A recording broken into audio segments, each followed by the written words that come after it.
Hi, and welcome to another episode of eCom at One. Today's guest is Jason Greenwood, founder at Greenwood Consulting. How you doing, Jason?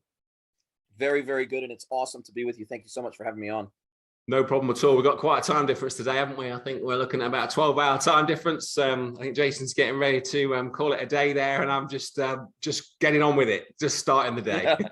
Absolutely right. It's 10 after 8 here, so you're spot on. So we're both podcasters, obviously I am, but Jason also has a podcast, which we'll chat about as we go through. So great to have you on the show, Jason. Really good. Obviously, I know you've got a lot more episodes live than we have. So you know, some crazy insight into the old e-commerce world. So I think it'd be good to kick off. Tell the guys a little bit about yourself and how you got into consultancy. Yeah, absolutely. Well, I mean, first off, I've been in e-commerce for over 20 years down here in ANZ. I'm originally American, but I've been in New Zealand for 25 years, and you know, it's been an interesting run down here in New Zealand. I've worked across e-commerce, had my own e-commerce pure play for nearly 8 years. Worked agency side in several agencies. I've worked merchant side with New Zealand's largest online retailer of natural health products. And most recently, prior to starting my consultancy, I was director of solutions for a medium-sized e-commerce agency based down here in ANZ. And then I decided I've really enjoyed the agency side of things, but one, it's pretty stressful. If you've ever worked agency side, you know how stressful agency life can be. And then secondarily, because I consult across the whole of the commerce stack, and I focus on people, process, tech, brand, and data, because I consult across the entire stack, not just the e-commerce platform itself, but ERP, CRM, CDP, PEM, point of sale, warehouse management, order management, the whole stack. And because of that, you know, when you're working in an e-commerce agency, you're in a reasonably tight box. And so I decided, hey, I really want to go out and do my own thing, and I want to consult across the whole of the commerce stack, and I want to be able to provide a full suite of consultancy services as a SaaS type of engagement, as a subscription engagement. And I knew that there was no one else down here in ANZ doing that. And I also wanted to focus on B2B e-commerce consultancy and D2C e-commerce consultancy, as opposed to sort of vanilla B2C e-commerce. So focusing on really complex commerce environments. And I didn't see anyone else down here doing that. And so it felt like a great fit for me. And it's been a fantastic move. Been doing it since the beginning of the year, or actually since November of last year. And, you know, with COVID, everybody's busy. Yeah, isn't that a fact? Isn't that a fact? Crazy times. So obviously, the business has come from your own experience, you know, working brand side, working agency, you know, getting that whole mix in-house, working with a lot of different brands, and obviously spotting an opportunity within the space, and now working, you know, one-on-one or one-on-many, depending on the sort of, you know, what the companies want to do with you. But I know you talk a lot about omnichannel, and I think this is something we'll kick off and clear this up, I think. So for you, you know, define what omnichannel is, and, you know, why you think that businesses really need to deliver, you know, a very strong omnichannel experience. Yeah, well, when a customer engages with a brand, they don't think through the lens of channel. And I've never heard a single consumer use the word channel before. It's only those of us in the industry that use the word channel, whether that be a communications channel, a marketing channel, a transactional channel. We think in terms of channels, but customers think in terms of brand and brand experience. And so for me, you know, the difference between, say, a multi-channel business and an omni-channel business is a multi-channel business is a business that sells through multiple channels, but they are not necessarily connected in terms of the experience. Whereas a full omni-channel business, you know, when I start thinking about omni-channel, if a brand has a loyalty program, for example, then it needs to function online, offline. So if it's in a physical store, they need to earn loyalty and be able to redeem it online and offline. Yeah. If they have a store credit, they need to be able to redeem that online, offline. If they've got a coupon code or a voucher, they need to be able to use that online, offline. If they buy online, they need to be able to return in store, buy in store, return online. I think when we start to remove the concept of channel, when we're starting to think about the type of experiences we're trying to create for the customer, and we, you know, I know it sounds cliche, but if you want to truly be customer centric, then you have to do away with the concept of channel, at least when it starts to impact the customer. Yeah, I think that's great. I think, you know, the amount of places you go in, and there's just that, it's just disjointed, where, you know, no doubt you've bought from that brand X amount of times online, you go into a store and it's obviously, you know, it's a completely different experience. Plus, the checkout process, when you're buying something and it's, there's no sort of relationship with your past purchases or any discounts or any codes that you've got available in your online account, or potentially, you're walking, you're walking around that store and, what you're looking at, it's obviously a very different experience to browsing the site where you're seeing things that are potentially, depending on how complex and how intricate the site is, things are tailored to you. Your experience is obviously tailored. You're seeing various products. The search function has been tailored to yourself. It's all very, very different. But I think so. We've got omnichannel, we've got multi-channel. What would you say? I think you sort of said it there, but what's the main difference between the two for you? Obviously, we've got this seamless experience piece. But I think people still get confused where they go, well, we've got the store, we've got a few things in the store, or we've got a few things on in another experience with the brand, whether that's on a printed thing, whatever it may be. What else do I need to do? What if we were really going to do this omni-channel? What are some other things that retailers need to be thinking about? Yeah, look, I think it extends down into every single aspect of the customer experience, to things as simple as, in your if you've got a mobile app or you've got a mobile site, which everybody should nowadays, of course, being able to have a barcode scanner built into the mobile experience, so that if, because when you look at, for example, a shelf tag, it doesn't give you the rich amount of information that a website does, right? Yeah. And we've got a very, very large retail chain down here called The Warehouse, and they do this pretty well. They've got a scanner built into their website whereby you can scan a barcode anywhere in the store, be taken directly to that page on the website with the full product information, images, pricing, everything, and it's very seamless. And there's another furniture brand called Brosa down in Australia that do this very well. They have QR code swing tags on every single product in the store that will pull up in real time, and it will activate a augmented reality experience for that product in mobile, so that you can see, if you have a photo of your living room, for example, it will automatically open that up so that you can see that product in situ. Wow. In the location right from the showroom. So there's a whole lot of experiences like that that can be gamified from there, and there's a whole ton of things that you can do to integrate what I call a phygital experience, a physical digital experience, right? That converged experience.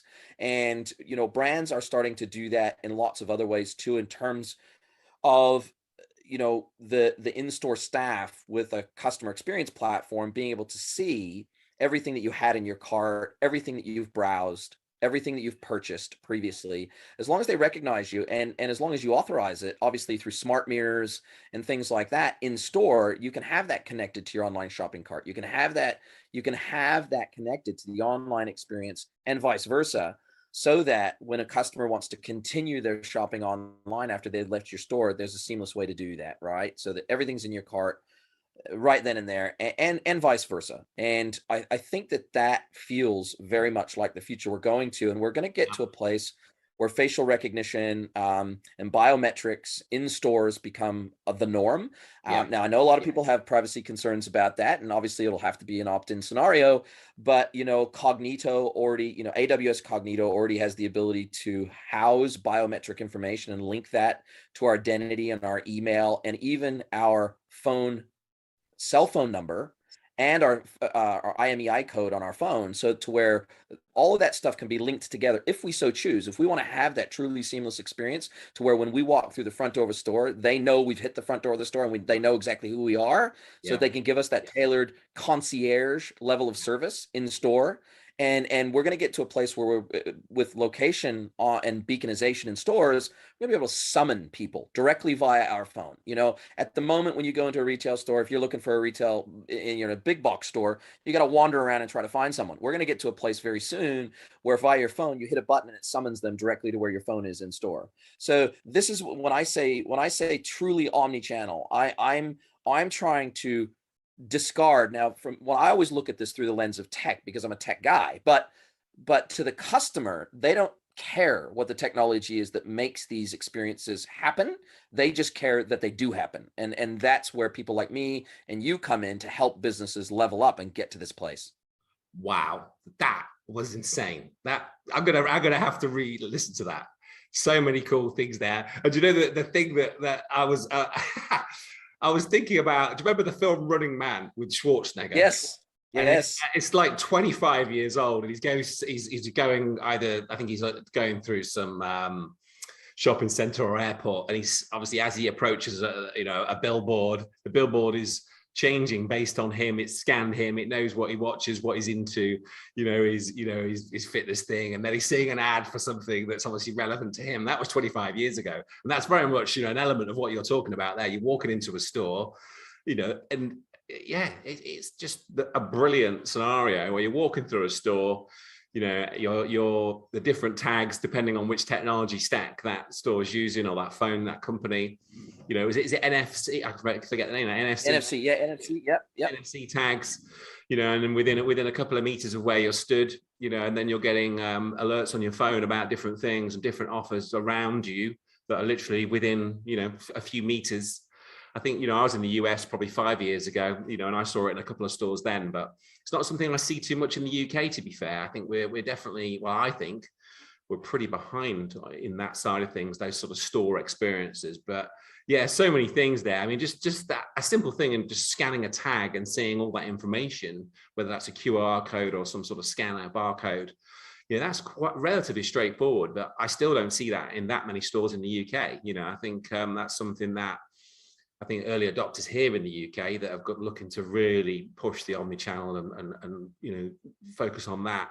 That's quite a natural, I wouldn't say easy step, but it's it's not too challenging, I would imagine, just to have those tags on products that you scan, it pops up and it shows obviously the equivalent of the browser page or the product listing page. Yeah, that's fantastic. So obviously you've worked with a lot of retailers, you continue to, and working with them on this omnichannel. What are sort of 2 or 3 of the things that our listeners should be looking to avoid? Some of the mistakes that you see people making that are sort of trying to really close the gap on the omnichannel? Yeah, I think what I see with retailers and particularly B2B retailers is they sometimes are neglecting some of the back-end technology that is really required to drive some of these really advanced and modern and mature front-end experiences. And I'm thinking of distributed order management platforms that are required to create a click and collect experience that is actually a genuine click and collect experience. I see a lot of brands that do click and collect, but they do what I call quasi click and collect, which is effectively ship to store from the web DC. So they use it as a collection point, but you still got to wait the same amount of time as if they shipped it to your door, as opposed to click and collect from existing store stock and store inventory. And so having a back-end distributed order management system to facilitate both click and collect and potentially ship from store, also being able to facilitate all of that omni-channel experience. It has to be supported usually by an ERP in the back end that can manage all of the single view of the customer data. That usually it's got a CRM plugged into it, and maybe a CDP, a customer data platform, which is an omni-channel customer data platform that's designed specifically to do segmentation by channel and to take into account things like CAC at the customer level, so customer acquisition cost, also to take into account the cost to serve at the customer and channel level, because not all customers are created equal. Some customers return products at a much higher rate than others, and so therefore their cost to your business is much higher. Some of them will contact your customer service center 3 times on average per purchase. Some customers will contact your customer service center 0.5 times per purchase.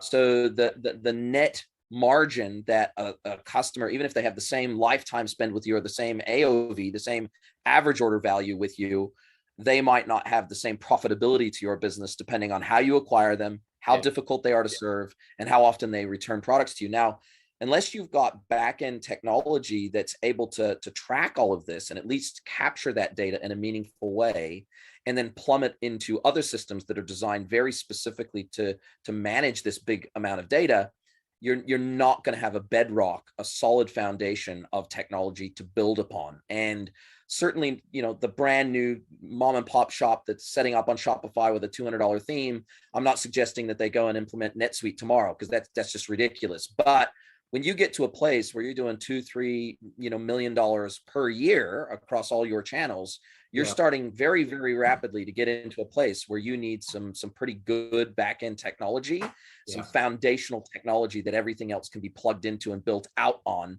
And the other thing that I see a lot of businesses making the mistake of is A, build versus buy, and B, self-hosted versus SaaS. And so oftentimes businesses get caught in this trap of thinking that they're so unique and so rare that they need a completely custom technology stack built from the ground up as an IT project. And 99% of the time, that is simply not true. There are amazing SaaS platforms that you can take on under a subscription across the entire commerce stack, every single component, including the integration layer. And so first of all, you don't need to build it. And second of all, you don't really have to bite off all of this stuff. You can roadmap this out as you grow your business. You can roadmap this out. And with modern SaaS technology, these can be integrated over time to where you're not trying to boil the ocean from day one. Yeah. I think that's, the amount of retailers, merchants we speak to that are like, well, we've had this built, but now it doesn't work with this. And, and then the next thing they're scrapping this custom build.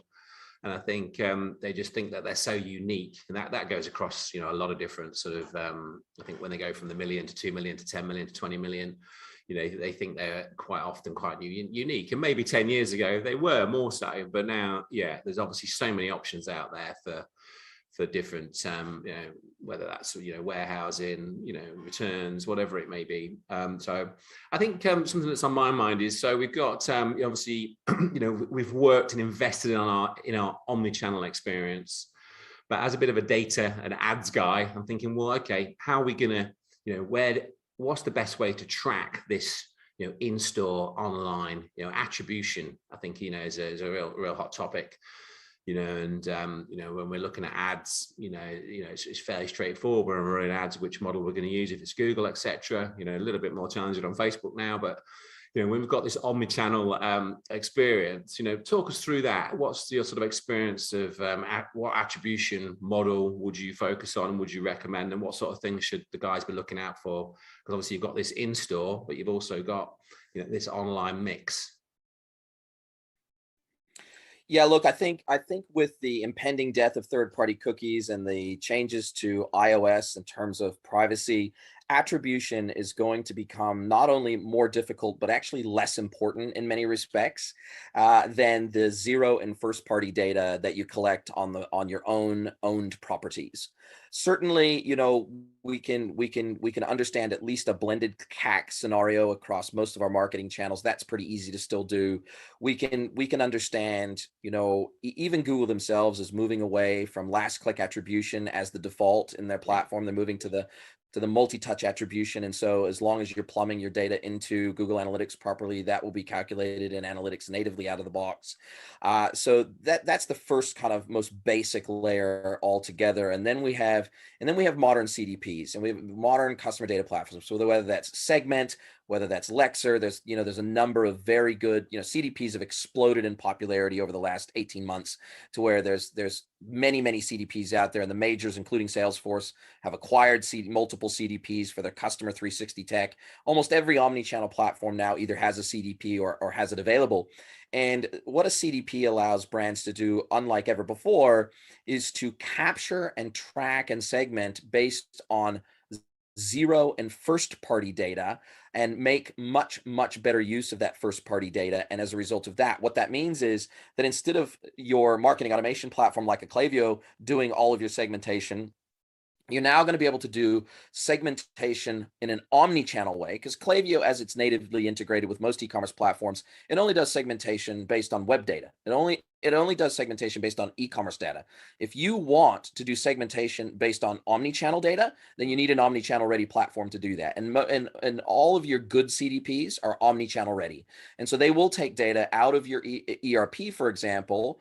They will be able to identify this same customer, and they'll be able to tell you, okay, this same human being shops both online and shops across these two stores in your store estate. But when they're online, their AOV is 30% higher. Their return rate is maybe higher, and their customer support level is lower, for example. But then if they shop in the store, their AOV is lower, but their return rate is non-existent. They don't return when they buy from the store. Or the converse is true. You might find out that in one of your specific stores, the AOV is higher because of the fact that the salesperson in that given store is amazing. Yeah. And so they do a great job of cross-selling and upselling in store. And so their AOV is higher there. And as a result of that, you're gonna want to incent them to go into that store or into a store versus shopping online for that particular customer. Yeah. And so that's what a CDP allows you to do. It allows you to do the calculations of all of those components, the CAC, the cost to service, the AOV and the CLV by channel and by customer. When we start looking at things in that level of granularity in systems that are designed specifically to do that, and there's these playbooks that are out of the box with these platforms that allow you to market in a super savvy way. But we can take that one step further, and there's some very, very good what I call CX or customer experience platforms out there that service that information back to the customer instead of just using all that data as better marketing weaponry and better lookalike audience development weaponry. We want to actually surface all of that really valuable information back to the customer in a meaningful way. Yeah. that they actually see value in themselves, and they go, oh great, I can see my order history, I can see all my preferences, I can select my favorite colors so that when they market to me, I can tell them, right, they can ask me as part of my preference center. I can tell them what my size is. I can tell them what I'm buying for a family member, what their sizes are, or what their interests are. If I'm buying from a health food store, I can tell them what my ailments are and what my illnesses are and what I'm trying to treat. And there's, if you provide enough value to the customer to give you that data in the service of them, then they will give you almost anything. Yeah. But it's about how can you make it valuable as opposed to just make you a better marketer. Yeah, love it, love it, love it. Fantastic. So give us a couple of examples of companies that you think are doing omnichannel well, and sort of what are they doing exactly? I think give us a bit of, I know you gave us a couple at the beginning, but if any of our listeners, I don't know how many listeners we've got in New Zealand or Australia, but I'm sure we have quite a few. But any brands or the brands that you think are doing it particularly well? Yeah, there's probably two brands down in that operate across ANZ that are doing it, pretty darn well. One is called Kathmandu, and they're an outdoor gear store. Yeah. And a little bit like an REI or a little bit like a Patagonia. Yeah. And there's another retail store called Q Clothing, and both of those brands do very, very well. And one of the things that Kathmandu do exceptionally well is their membership program called the Summit Club. And you can think of it almost like Amazon Prime, and they actually used to charge to be in the Summit Club. And it was like, I think it was about $15 or $20 a year, something like that a year. But you would get cheap, you'd get cheap shipping.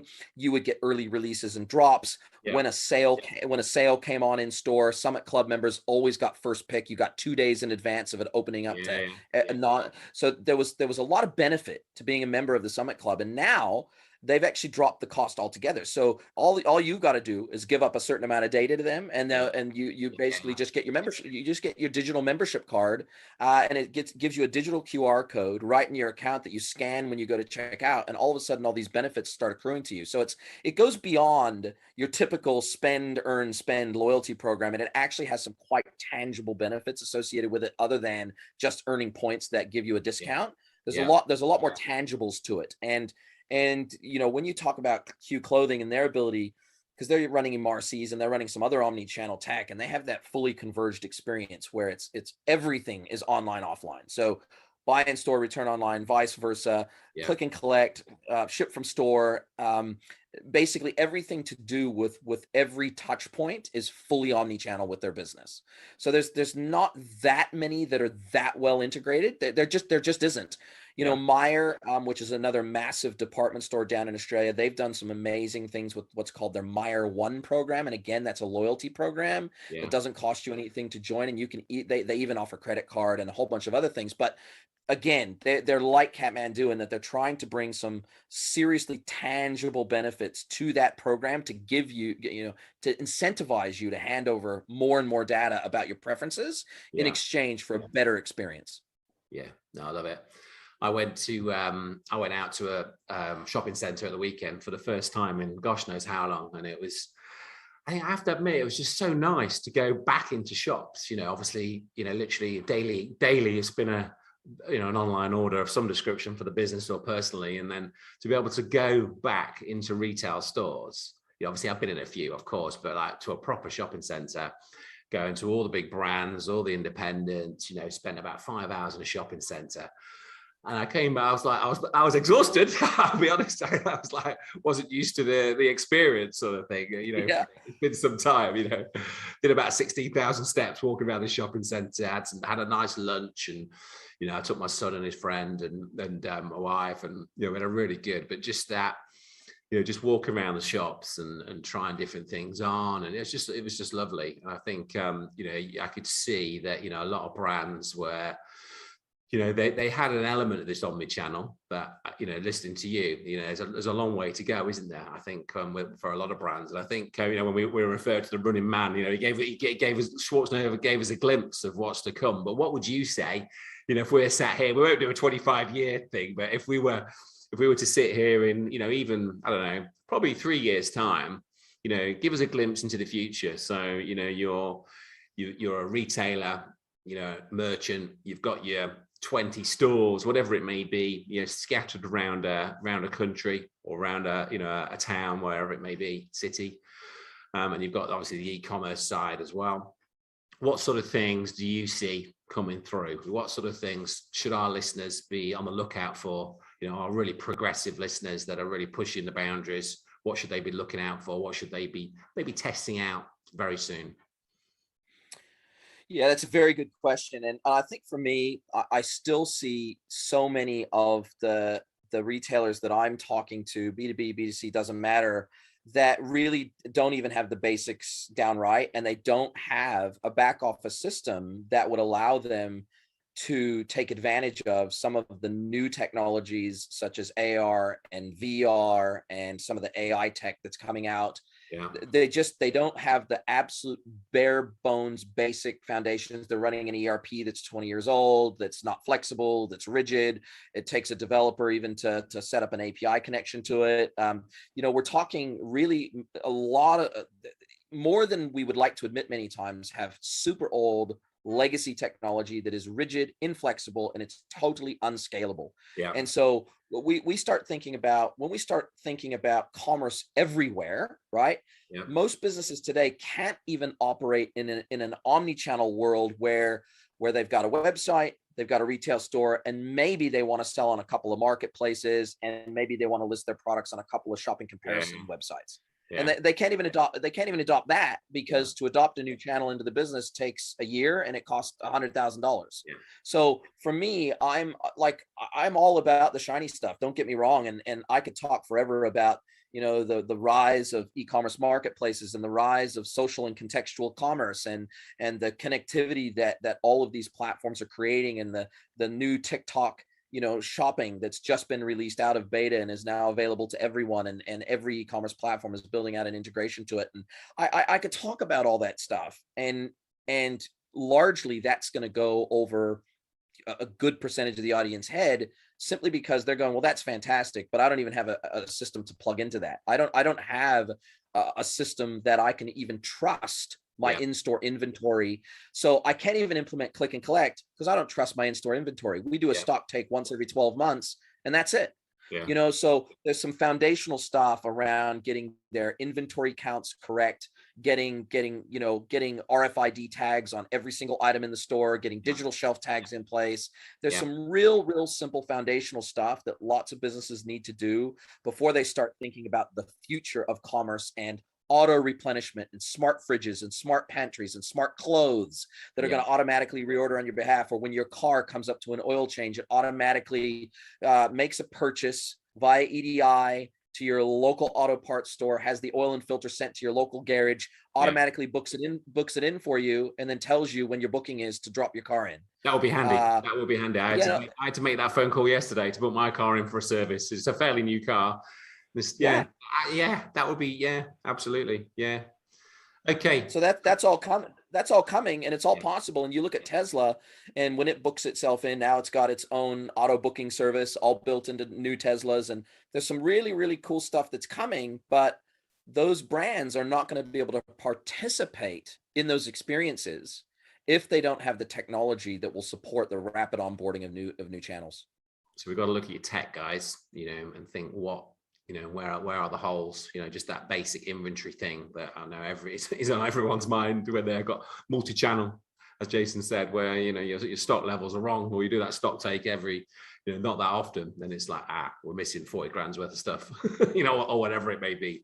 Well, Jason, it has been very insightful. It's one that I'm going to listen back to 100%. I think there's some fantastic insights there, especially on the omnichannel side. Now, I always like to finish every episode with a book recommendation. If you were to recommend one book to our listeners, what would it be? It would be Web Analytics 2.0, The Art of Online Accountability and the Science of Customer Centricity by Avinash Kaushik. It is an old book now, and it's one of those books that I think is evergreen from the standpoint that, sure, it was based around what Google Analytics could do largely at that time when it came out, but it really starts to get your brain thinking about what clickstream analytics, what customer centricity, everything to do with how do we practically now, as opposed to theoretically, practically apply the concept of customer centricity to big data and analytics, and even the tool sets that we choose to use, because a lot of this stuff doesn't even require tool sets. But how do we practically start becoming a more customer centric organization? Because a lot of the marketing books and everything else, they're pretty time sensitive. And if I read a social media marketing book today, in 6 months' time, it's probably going to be obsolete. But this book, and I read it not long after it came out years ago. But what it did is it really started to change my mindset around what it meant. I used to think I was customer centric until I read this book. And then I went, okay, I thought I was customer centric until I read this book. And it just really starts to help you have it develop the empathy gene to see life through the customer's eyes. And I think that's a really important thing. Yeah, fantastic. I know that's one that a couple of my guys have got. Like you say, it's been out a while, that one, but fantastic book, fantastic GA guy, unbelievable, in fact. Well, thanks, Jason. Thanks for being on the show. For the listeners that want to reach out, want to find out more about yourself, what's the best way to do that? LinkedIn in the first instance, Jason Greenwood on LinkedIn. I publish there pretty much every single day. I've got my At the Coalface podcast, and I'd love people to go and check that out. It's on every single podcast engine pretty much on the planet. And then just Google At the Coalface Digest. I've got my newsletter as well. So basically, if you Google me, Jason Greenwood, you'll probably find me on just about every platform. And I've even started to embarrass myself on TikTok. So there you go. We'll have to, so have we. I've been, to my kids' disappointment. Yes. Well, I've effectively started to do, basically almost like news in a minute type clips. Yeah, fantastic. Well, thanks for being on the show, and I look forward to catching up